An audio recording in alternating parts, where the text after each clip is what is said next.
그 요즘 도시에 도시농업이라는 게 있어요. 그죠? 도시농업. 부천시에도 도시농업과라고 있어요. 도시농업과. 예. 그래서 시골에서만 농사를 짓는 게 아니라 도시에도 농사를 지어보자.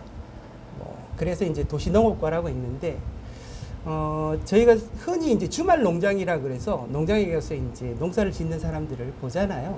그것처럼 도시 사람들이 가지고 있는 좀 도시의 어떤 각박한 어떤 정서, 이런 것들을 좀 해소하고 시골의 좀 이런 아름다운 정서나 또 이런 것들을 갖기 위해서 도시에도 농사를 지으면 좋겠다. 그래서 이제 도시민들이 주말 농장이나 이런 것들을 통해서 이제 작물을 재배를 하는 거예요. 그러면은 작물을 재배하면서 거기에 나타나는 어떤 새싹이나 이런 것들을 보면서 좀 마음에 이렇게 정서를 이렇게 순환시키고 좀 여유를 가지고 그런 것들을 하는 거죠. 그 제가 하는 그 프로그램 중에 이거 케어팜 프로그램이라고 있어요. 이게 부천시에서 하는 프로그램인데 어르신들을 모시고 이제 주말 농장을 가는 거예요. 이제 나이 드신 어르신들이 가서 이제 농사를 짓기는 힘들잖아요.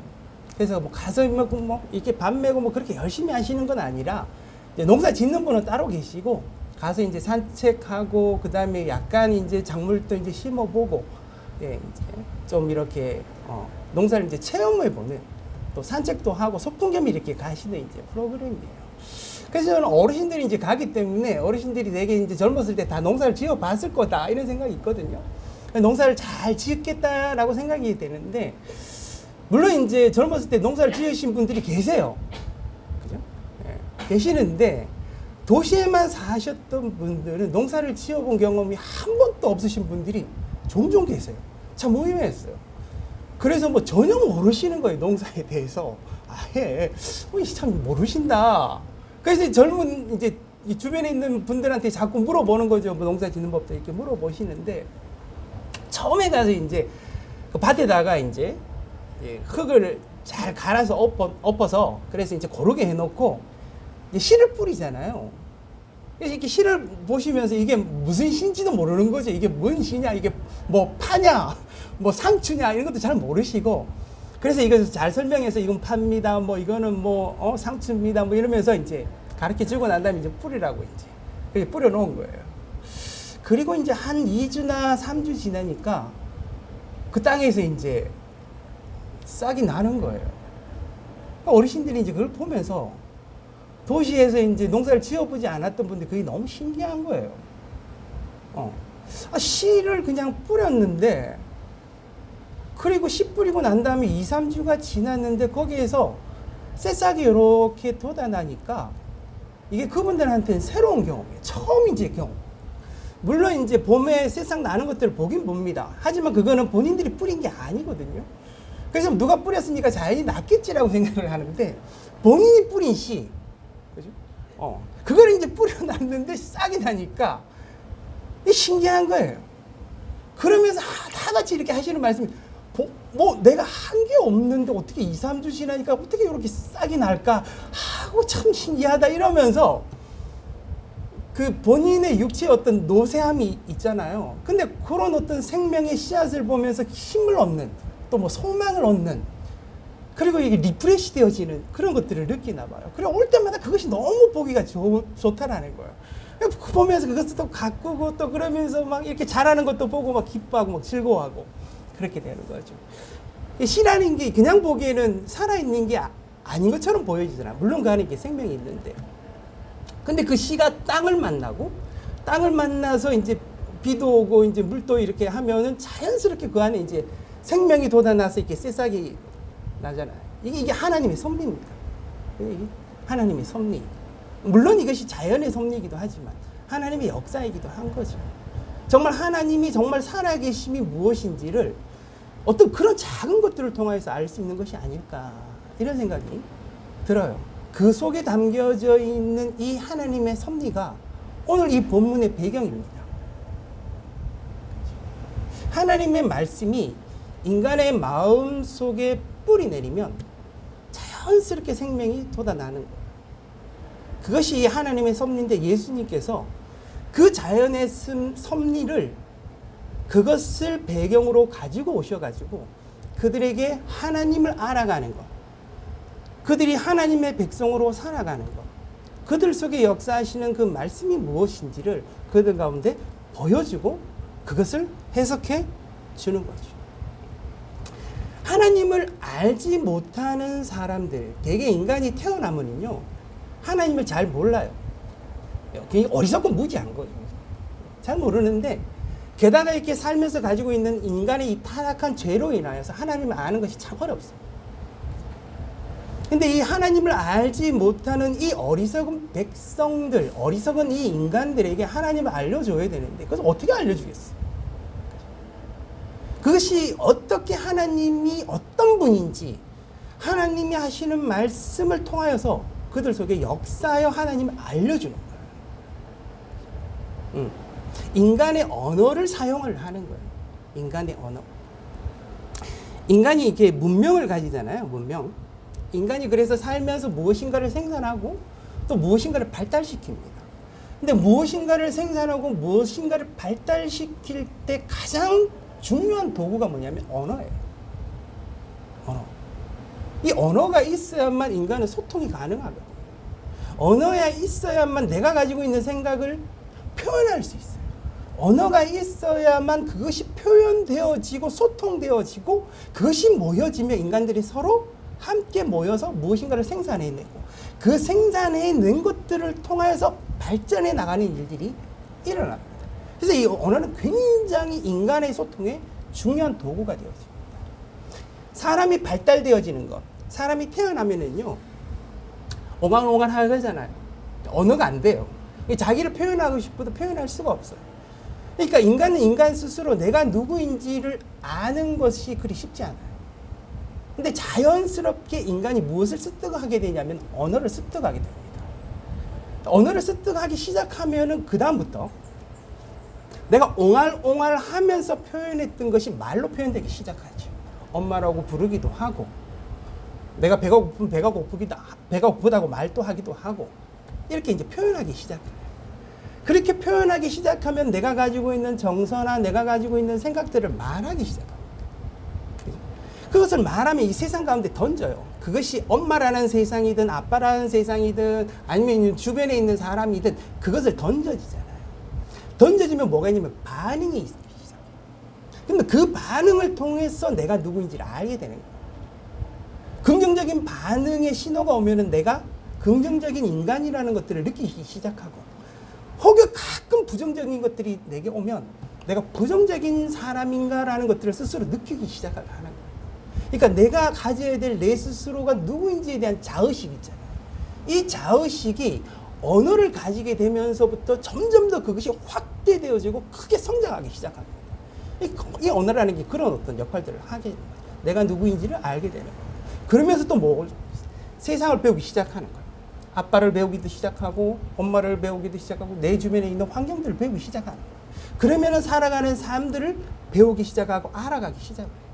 그러면서 차차 그것을 익혀 나아가면서 내가 누구인지를 알아가고 세상이 누구인지를 알아가고 거기서 소통하고 삶을 배워가는 것도 시작합니다. 그 중에 가장 중요한 도구가 뭐겠어요? 바로 언어예요. 언어.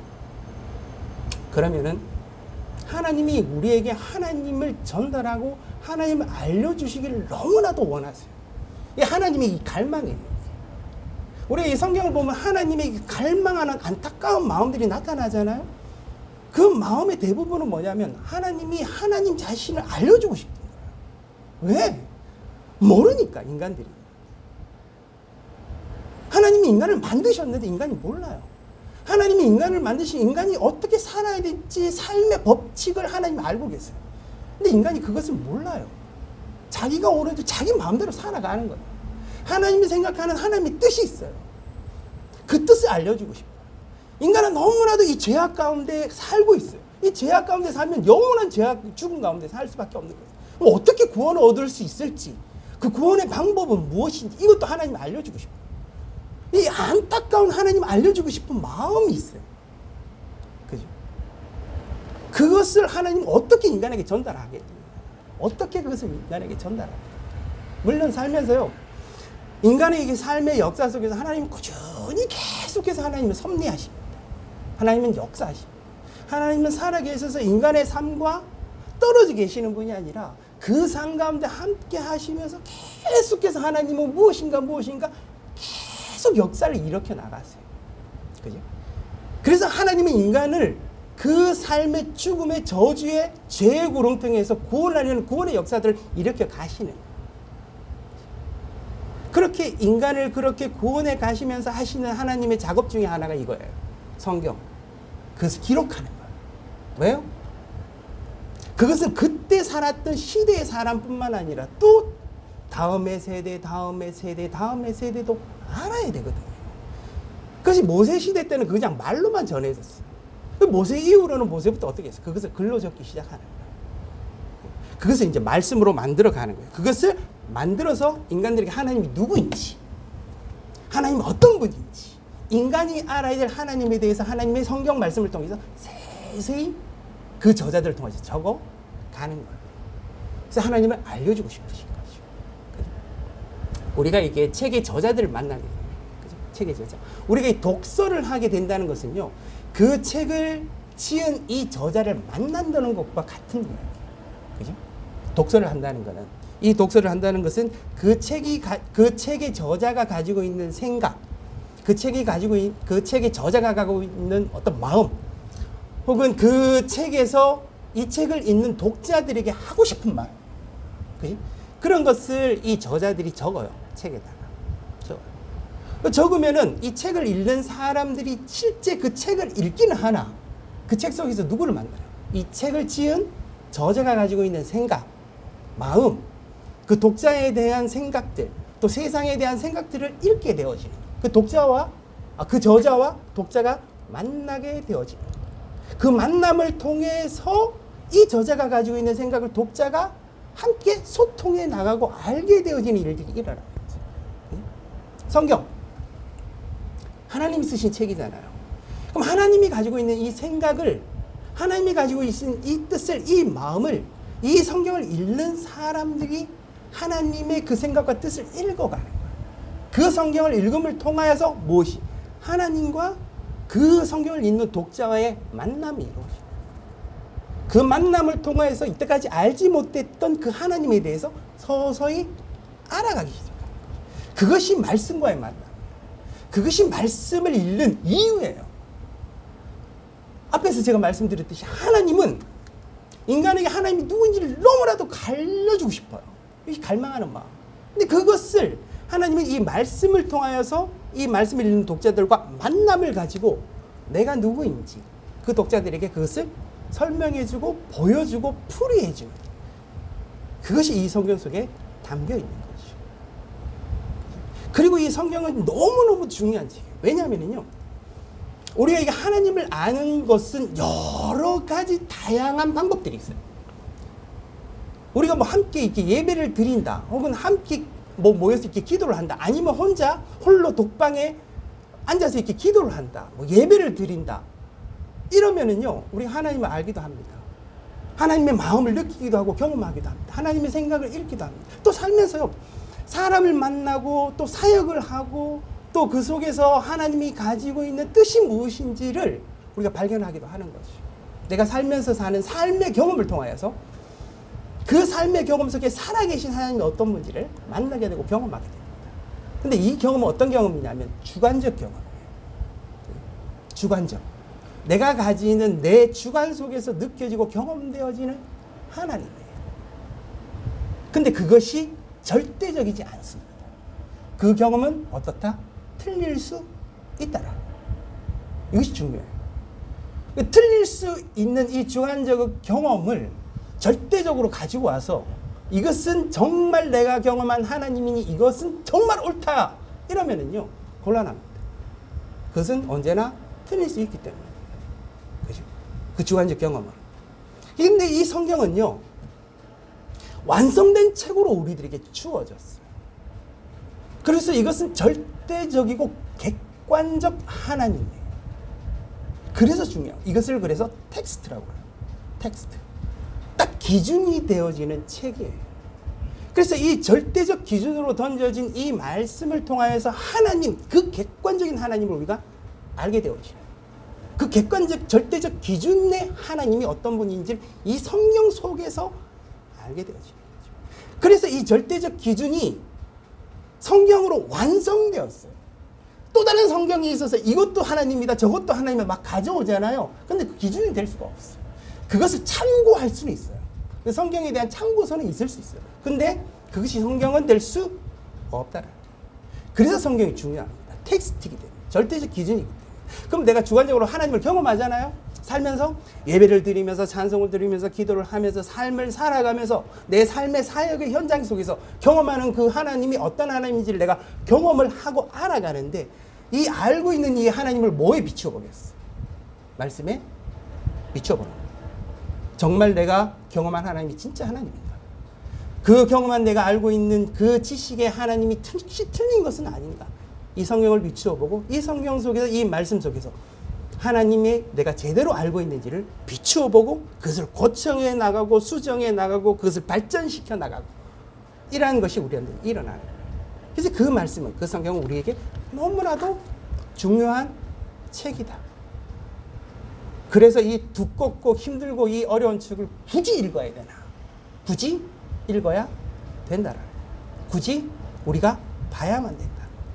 그 말씀을 통하여서 우리들은 하나님을 객관적으로 알아갈 수 있고 내 주관적으로 경험하는 그 하나님과 비교해보고 내가 알고 있는 이 하나님을 보다 성장시키고 발전해 나갈 수 있기 때문입니다. 자, 이 정도 이제 서론으로 가고요. 오늘 본문 말씀으로 들어가서요. 주님이 하시는 이 말씀을 오늘 이 본문에는 시로 표현합니다. 시. 그죠? 그리고 그 말씀 속에서는 하나님의 뜻이 담겨져 있고 그 시 속에 하나님의 온갖 생각과 그 마음들이 그 말씀 속에 담겨져 있어요. 근데 그 시가 어디에 뿌려지냐면 땅에 뿌려져요. 그 땅은 무엇을 상징하느냐면 인간 혹은 인간의 그 마음을 상징해요. 그리고 그 시가 그 말씀이 인간의 마음 속에 뿌려지면 그 속에서 싹이 나기 시작하는 거예요. 생명이 일어나기 시작해요. 그리고 그 속에 싹이 나오고 자라고 잎이 맺고 꽃이 열리고 그러면서 열매가 맺어지는 일들이 일어나요. 그것이 하나님의 섭리잖아요. 그 하나님의 섭리가 인간의 마음속에서 고스란히 일어나는 거예요. 그것을 그대로 자연의 섭리를 통하여서 인간이 어떻게 하나님이 알아가는지를 주님이 이 비유를 통해서 설명을 하기 시작하는 거죠. 그것이 씨다. 이것이 땅이다. 씨와 땅의 그 섭리를 통하여서 인간은 하나님을 알아갈 수 있고 그 말씀의 생명의 열매들이 우리의 마음속에 그 인간들의 삶 가운데 맺어질 수 있는 것을 보여주는 거죠. 자, 근데 이 씨는요 복음이기 때문에 변하지 않는 이 복음, 이 말씀들은 그 씨로서 존재해서 우리들에게 다가와요. 그럼 문제는 뭐냐면 땅이에요. 땅. 우리 인간의 이 마음. 그래서 우리가 살펴봐야 될 것은 인간의 이 마음, 이 땅을 살펴보는 것이 중요합니다. 이 땅을 살펴보는 거. 여러분 그 쪽복음이라고 들어봤었어요. 쪽복음. 쪽복음이 뭔지 아세요? 여기 계신 분들은 다 들어봤을 것 같아요. 그죠? 쪽복음이라고 하는데 성경은 66권으로 완성된 책으로 오잖아요. 그죠? 성경의 책으로 왔는데 처음에 우리가 복음을 우리나라에서 이렇게 받아들이고 또 선교사님들이 이렇게 선교를 하면서 이렇게 성경 말씀을 전할 때 이 성경이 완성된 책으로 올 수가 없어요. 왜냐하면 전부 다 뭐 영어로 되어 있고 원어로 되어 있기 때문에 한국 사람들이 보면 몰라요. 뭐 해석되지 않잖아요. 읽을 수도 없고 알 수도 없는 책이에요. 그러니까 그거를 한국 사람들이 하나하나 이제 번역을 하기 시작하는 거예요. 처음에는 뭐 요한복음을 번역하고 또 뭐 시편도 복음하고 뭐 이게 그랬죠. 그럼 66권의 책으로 완성된 책이 아니라 그죠? 하나의 책으로 이제 오게 되는 거예요. 요한복음만 오게 되고 그렇게 그것이 더 어려운 시절에는 뭐겠어요? 그냥 종이에다가 몇 문장 이제 적어서 이제 전달이 되어지는 거죠. 이게 이제 쪽복음이에요. 옛날에 어떤 선교 역사 속에 그런 것일 수밖에 없는 거죠. 완성된 책으로 이제 올 수가 없는 거니까. 그렇게 전해지는 거예요. 근데 지금의 시대에도 그럴 수 있어요. 왜냐하면 이 복음이 완벽하게 이렇게 전할 수 없는 나라들이 있어요. 이슬람이라든가 뭐 북한이라든가 이런 데 있잖아요. 거기에도 이제 성경이 발각되면 큰일 나거든요. 이 성경이 늘 숨겨져 있어야 되는 책 중에 이제 하나인 거죠. 그러니까 완성된 책으로 못 가니까 그냥 이제 종이에 이제 적어서 이제 전달되어지기도 하고, 예, 단 한 권의 책, 요한복음 책, 요렇게 이제 전달되어지기도 하고, 정말 그것도 어려우면 어떻게 전달되어지느냐면, 그것을 외우는 거예요. 그래서 이제 그 북한에서 탈북하신 분들 중에 보면은 성경을 진짜 많이 외우고 있는 분들을 보게 됩니다. 왜냐면요, 그들은 이렇게 성경을 이렇게 소유하지 못할 환경도 있거든요. 그러니까 그 사람들은 아예 그것을 외우는 거예요. 성경을 많이 이해하기 위해서 외우기도 하지만, 이 성경을 어느 순간에는 내가 전하지 못할 수도 있다. 이것을 내가 가지고 있지 못할 수도 있다라는 생각 때문에 이걸 외우는 거예요. 그것을 성경 66권을 다 외울 수는 없잖아요. 쪽복음으로 외우는 거예요. 요한복음 3장만 외운다든지, 10편만 외운다든지, 이런 식으로 이제 외워서 이제 가지고 있는 거예요. 그러면서 이제 기회가 되면 어떻게 하겠어요? 내가 외웠던 것을 주변 사람들에게 전하는 기회가 생기면 전하는 거예요. 이 쪽복음. 옛날에도 그렇고, 지금 시대도 이 어려운 시대 때 보면은 그런 일들이 간혹 일어나는 거예요. 신기하게도 완성된 66권이 아니라 이 쪽복음, 어떤 부분으로 전해지는 이 말씀에도 하나님의 역사가 일어난다는 거예요. 내가 외우고 있는 이 암 속의 말씀을 그 사람한테 전달했는데 그 말씀 속에 역사가 일어나서 그 사람의 인간의 마음이 바뀌기 시작하고 하나님을 알기 시작하고 하나님을 믿는 믿음의 일들이 일어난다는 거예요. 너무너무 신기한 일이에요. 너무너무 신기한 일. 말씀이 그런 역사들이 일어나는 거예요. 그죠? 지금의 시대에도 그런 일들이 일어난다는 거예요. 근데 너무 안타까운 뭔지 알아요? 지금 우리가 살고 있는 이 시대에 우리는, 그리고 대부분의 사람들은 이 성경을 너무나도 쉽고 다양하게 접할 수 있다는 거예요. 씨가 되어지는 이 말씀을 우리가 읽고 듣기 너무 힘들지 않아요. 그냥 가지고 오면 가져올 수 있는 게 이 성경이에요. 어디 가든 있는 게 이 성경이에요. 군대 가도 있고요. 어디 가든 다 성경은 있습니다. 그죠? 그리고 유튜브 한번 보십시오. 성경 말씀이 얼마나 많은지. 정말 수많은 사람들의 입술을 통하여서 그 말씀이 전해지는 것을 볼 수가 있어요. 마음만 먹으면 이 성경뿐만 아니라 이 성경을 어떻게 해석하고 어떤 생각을 가지고 있는 것까지 다 들을 수 있는 이 성경이, 이 말씀이 널려 있어요. 널려 있어요. 이 씨는, 이 복음은 너무나도 많이 이 세상에 다양하게 널려 있어요. 그럼에도 불구하고 지금 이 세상을 한번 보십시오. 자꾸 이 복음은, 이 복음의 역사들은 자꾸 쇠퇴하는 것을 느끼게 됩니다. 많은 사람들에게 자꾸 외면당하기 시작합니다.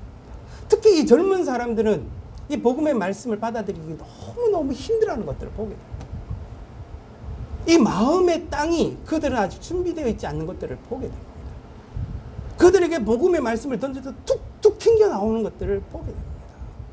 뿐만 아니라 우리도 하나님의 말씀을 그 과거에 옛날에는 그렇게 은혜롭게 읽었던 책들이 내가 아무리 읽어봐도 내 안에 감동이 없는, 하나님의 뜻과 하나님의 역사가 없는 내 마음의 메마름들을 느끼게 돼요. 수많은 방송과 수많은 어떤 미디어를 통해서 말씀을 접해도 여전히 내 마음이 굳어져서 그 말씀의 역사가 내게 일어나지 않는 것들, 그런 것들을 느끼게 됩니다. 그 쪽복음의 역사가 일어나는 그거와 반해서 한국 교회는, 우리 그리스도인들은 이런 것들을 현대인들은 느끼고 살아가고 있다. 결국엔 뭐겠어요? 우리의 마음이에요. 인간의 마음. 우리의 마음은 무엇이에요? 우리의 마음은 왜 이 씨 복음이, 우리 말씀이 우리의 마음 가운데 떨어져도 그것이 싹이 나고 생명이 되어져서 열매를 맺지 못하는가? 이 마음이 무엇일까? 주님이 그 마음에 대해서 4가지로 이야기를 하시는 오늘 이 복음의 말씀을 통하여서, 그죠? 천천히 이 4가지를 다시 한번 보면은 이렇게 있어요. 4절부터 보면 뿌릴 새 더러는 길가에 떨어짐에 새들이 와서 먹어버렸고, 더러는 흙이 얕은 돌밭에 떨어짐에 흙이 깊지 아니하므로 곧 싹이 나오나, 해가 돋은 후에 타서 뿌리가 없으므로 말랐고, 더러는 가시떨기에 떨어짐에 가시가 자라 기운을 막음으로 결실하지 못하였고, 더러는 좋은 땅에 떨어짐에 자라 무성하여 결실하였으나 30배나 60배나 100배가 되었느니라 하시고, 이 4가지 땅이 나옵니다. 하나는 길가, 하나는 흙이 얕은 돌밭, 하나는 가시떨기에 떨어지고 하나는 좋은 땅에 떨어지고. 이게 비유로 말씀하셨으니 이 비유를 또 친절하게 주님이 해석까지 해주세요. 그죠? 그래서 오늘 이 첫 번째만 다룰 거예요. 첫 번째, 길가에 떨어지는 시. 이 길가라는 땅, 이 땅에 관해서만 오늘 말씀을 좀 나누었으면 좋겠어요. 시간이 없어서 다는 못하고요. 첫 번째 땅만 나누었으면 좋겠습니다. 길가에 떨어진 시. 주님이 이 길가라는 땅을 친절하게 이제 설명을 해 주시잖아요. 이것은 길가에 이제 떨어지셨는데 본문을 한번 다시 보면은요. 이제 설명을 이렇게 하고 있어요. 15절에 보면 말씀이 길가에 뿌려졌다는 것은 이들을 가리키니 곧 말씀을 들었을 때 사단이 즉시 와서 그들에게 뿌려진 말씀을 빼앗는 것이요. 이것이 길가에 뿌려진 이 씨, 이 땅에 관해서 말씀하신 해석이에요. 그죠? 길가에 떨어졌어요. 근데 이게 마치 새가 와서 그 씨를 탁 이렇게 물어가 버리듯이, 그죠? 이 말씀이 마음 가운데 떨어졌는데 사단이 와서 그 말씀을 훅 하고 채가버리는 거예요. 그 마음속에 이제 이게 착 품고, 그죠? 씨가 이게 싹이 나고 생명이 이렇게 자라나야 되는데 그 씨를 마음속에서 훅 채가버리는 거예요. 무엇이? 사단이 길가에 있으니까 그것을 훅 채가 버렸더라는 거예요. 그것을 이렇게 해석을 해주는 거예요. 그래서 인간에 대해서 우리가 한번 생각을 해보는 거예요. 이 말씀이 무엇을 의미하는지. 사단과 인간에 대해서 한번 생각을 해보는 거예요. 인간이요, 인간의 마음의 주인이 자기인 것처럼 생각되어지나? 여러분, 여러분들의 마음을 한번 잘 살펴보십시오. 내 마음의 주인이 과연 내가 될 수 있을까? 내 마음의 주인이 내가 되어져서 내 마음을 확고히 내가 부여잡고 내 마음을 흔들림 없이 내가 가지고 있는 생각대로 굳이 굳게 내가 내 마음을 지켜낼 수 있을까? 지키기가 어렵다. 내 마음은 마치 흔들리는 갈대처럼 이렇게 늘 흔들리고, 때로는 내 마음은 너무나도 변덕스러워서 이랬다 저랬다 하는 것들을, 내 마음이 이렇게 불안함 없이 내 마음을 고정시키고 내 마음을 꽉 내가 갖고 있고 내가 품고 있고 내가 내 것으로 이렇게 잡고 있고 싶지만 그렇지 않을 때가 많습니다.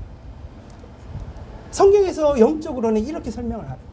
내 마음에 내가 주인이 되지 못하고 내 마음 속에 영적으로 내 안에 성령이 거하시면 하나님이 내 마음의 주인이 되어질 수 있으나, 영적으로 사단이 내 마음에 자리 잡으면 사단이 내 마음의 주인이 되어져서 내 마음을 쥐락펴락 마음대로 해 갈 수 있다. 내 마음의 주인이 내가 되고자 하는데 때로는 이 마음의 주인이 내가 되지 못하고 사단에게 뺏겨버리는 거야. 하나님이 내 마음을 완전히 주장하고 완전히 내가 하나님 안에 있으면 좋은데 그렇지 못하고 사단이 내 마음속에 들어와서 내 마음을 완전히 사로잡아버려요. 사단이 주로 하는 게 뭔지 아십니까? 사단이 주로 하는 거예요. 사단이 딴 데 별로 관심이 없어요. 하나님도 늘 인간에게 관심이 있잖아요. 사단 마찬가지입니다. 하나님의 인간에게 관심이 있듯이 사단도 오로지 관심이 인간이에요. 어떻게 하면 저 인간의 마음을 빼앗을 수 있을까? 어떻게 하면 저 인간의 마음을 내가 사로잡을 수 있을까? 어떻게 하면 저 인간의 마음속에 들어가서 내가 왕이 되어서 마음껏 다스릴 수 있을까? 이게 사단의 마음. 이 사단의 생각이에요. 다행히 인간이 깨어 있어서 사단이 그럴 것이다 알고 있으면 사단이 내 마음속에 들어오는 것을 막 막아설 수 있잖아요. 근데 너는 넋 놓고 있어요. 세상 가운데 그냥 넋 놓고 막 이렇게 저렇게 막 이렇게 살다 보니까 어느 순간에 내 마음속에 훅 들어와서 이 사단이 내 마음을 좌지우지 막 주장하고 하는 거예요. 그죠? 성경에는요, 이 사단이 완벽한 패배를 합니다. 예수 그리스도의 십자가의 부활을 통하여서 사단은 더 이상 무기가 없어요. 사단이 갖고 있는 유일한 무기를 제가 뭐라 그랬어요? 거짓이에요. 거짓.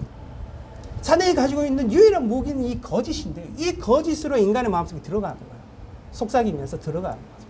들어가서 그 거짓된 것을 통해서 인간의 마음을 확 사로잡는 거예요. 사로잡아서 인간의 마음속에 자기가 주인 노릇을 하게 되어지요. 그죠? 근데 자세히 한번 보면은요, 이 마음 있잖아요. 인간의 마음을 사람들 한번 살펴보세요. 인간의 이 마음이라는 게요, 한번 이렇게 하나님 앞에 열려 있어서 하나님이 내 마음속에 계속해서 이렇게 들어오고 계시면 하나님 내게 역사하시고 은혜에 계셨던 이 마음의 길이 열려 있어요. 참 신기합니다. 이 길이 열려 있었어요. 하나님 앞에 찬양해도 하나님의 은혜가 들어오고, 하나님 앞에 예배를 드리면 하나님의 은혜가 들어오고, 내가 살면서도 하나님의 은혜가 내 안에 들어오고, 눈물이 나고, 은혜가 있고 풍성하고 부유함이, 그것이 내 안에 있습니다. 하나님 정말 나를 사랑하시는 거예요. 하나님이 정말 나에게 관심이 있으시고 나의 삶 가운데 정말 주인 되어주시고, 그 은혜들이, 그 풍성함들이, 그 하나님의 진리의 말씀들이 내 안에 풍성하게 있는 것들을 경험합니다. 이게 마음의 대로죠. 그 마음의 대로 하나님이 계속해서 내 안에 왕래하게 계시고, 왕래 계시고. 근데 그 마음의 대로가 누구에게? 사단에게. 마찬가지 이렇게 뺏기면은요, 사단이 계속해서 내 마음이 들어가요. 나도 모르게 시기가 나타나고, 나도 모르게 분노가 나타나고, 나도 모르게 이 세상의 온갖 생각들이 내 생각을 좌지우지, 내 생각을 사로잡고 있고, 그것이 사단에게 계속해서 열려지잖아요. 나도 모르게 계속해서 화를 내는 일들이 자주자주 일어나. 내게 관심 못하는 미움들이 계속해서, 증오들이 계속해서 내 안에 계속해서 일어나. 그것이 해결되지 못하고 원망의 분노로 내 안에 계속 자리 잡아. 그럼 사단에서 그 길을 계속 열어주는 거예요. 사단이 내 마음속에 옛날에는 들어오기 너무 힘들었는데, 시간이 지나면 지날수록 그 대로 활짝 더 넓게 열리니까 마음대로 내 마음이 들어오는 거야. 왔다 갔다 왔다 갔다 왔다 갔다 하면서 사단이 가지고 있는 온갖 생각과 마음들 내 안에 집어넣는 거예요. 이 사단의 대로. 하나님께만 열려 있어야 될 이 마음이 사단에게 열려 있는 거예요. 그죠? 그러니 그 사단에게 열려 있는 이 마음 속에 말씀이 어쩌다가 들어가요. 들어가는데 이 말씀이 그 마음속에 자리를 못 잡아요. 왜? 사단이 이때까지 마음대로 왕래했던 길이거든요. 훅 사단이 들어와서 내 마음속에 있던 그 말씀을 뺏어가 버려요. 왜? 이때까지 마음대로 왔다 갔다 했으니까 뺏어가 버려요. 네? 하나님께만 열려있던 마음이 아니라 사단에게 열려있던 마음이 길이 활짝 열려있으니 사단이 마음대로 들어오니, 어쩌다가 하나님의 말씀이 내 안에 들어왔으나 그 말씀이 내 마음속에 살아남지 못하는 거예요. 뺏겨버리는 거예요. 사단이 잡아채가 버리는 거예요. 그죠? 그러니까 그 말씀이 내게 이제 자리 잡기도 어려운 거예요. 예배를 들으면 하나님의 말씀이 순간 들어요. 그렇지. 내가 하나님 앞에 좀 더 가까이 가야지 하고 집에 왔어. 집에 왔는데 이때까지 내가 확내했던 이 사단의 마음이, 사단의 시기, 질투, 미움이 확 내 안에 오잖아요. 그러면 말씀의 은혜들은 어디? 사라져 버리는 거예요. 내 안에. 없어져 버리는 거예요. 오늘 갑자기 순간적으로 확 없어져 버리는 거예요. 옛날처럼 다시 시기하고 질투하고 증오하고 미워하고 내 안에 있는 욕망 가운데 살아가는 사람들이 계속 되풀이 되어지는, 이 말씀이 이 씨앗 뿌리내지 못하는 일들이 일어나요. 이것이 인간의 마음, 이 땅을 보여주고 있는, 사단이 우리의 마음속에 들어오지 못하도록 막아야 돼요. 막아야 돼요. 마음대로 이 사단이 내 마음속에 들어오지 못하도록 막아야 돼요. 사단이 갈망, 사단이 욕망, 사단은 철저하게 우리의 마음에 관심이 있어요. 계속해서 들으려고 해요. 그 마음의 길 가운데로 계속 길을 높이려고 하고 계속 들으려고 합니다. 안 막으면 우리의 말씀으로 우리를 회복하고, 말씀의 역사가 있어요. 성령의 역사들이 우리 안에 있어야 되나, 그 말씀이 내 안에 사라져, 채가버려요. 길가에 떨어진 시처럼 훅 채가버려요. 그 말씀이 내 안에 자리 잡기를 못하는 거예요. 이게 저와 여러분의 삶일 수 있습니다. 나는 왜 말씀이 내 안에 자리 잡지 못할까? 왜 말씀의 역사가 내 안에 있지 않을까?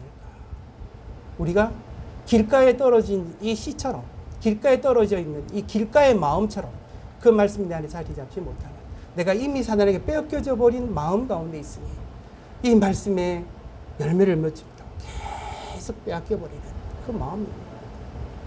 특히 우리 젊은 세대들 보면 그런 것들을 많이 느껴요. 세상 가운데 살면 말씀이 그들 가운데 던져져도 그 말씀이 자리 잡지 못하고 늘 세상 가운데 빼앗겨버리는 것들을 보게 됩니다. 우리가 깨어 있어야 돼요. 우리가 이때까지 들었던 하나님의 말씀은 정말 성령의 역사 가운데 생명처럼 일어날 수 있는 놀라운 말씀들이에요. 그 말씀을 저와 여러분이 소유해야 돼요. 뺏기지 말아요. 길가에 떨어져 있는 그 마음처럼 그냥 빼앗아 가면 빼앗겨 버리나 보다. 넉넉히 있지 마시고 끼어 있어서 그 말씀을 단단히 붙잡고 그 말씀을 마음에 깊이 있게 품고 그 말씀의 역사를 소망하고 기대하고 그 말씀 가운데 살아가는 사단에게 빼앗기지 않는 저와 여러분의 삶이 되어지기를 주님의 이름으로 축복합니다. 기도하겠습니다. 아버지 하나님, 오늘도 저희들이 하나님의 말씀을 함께 나누었습니다.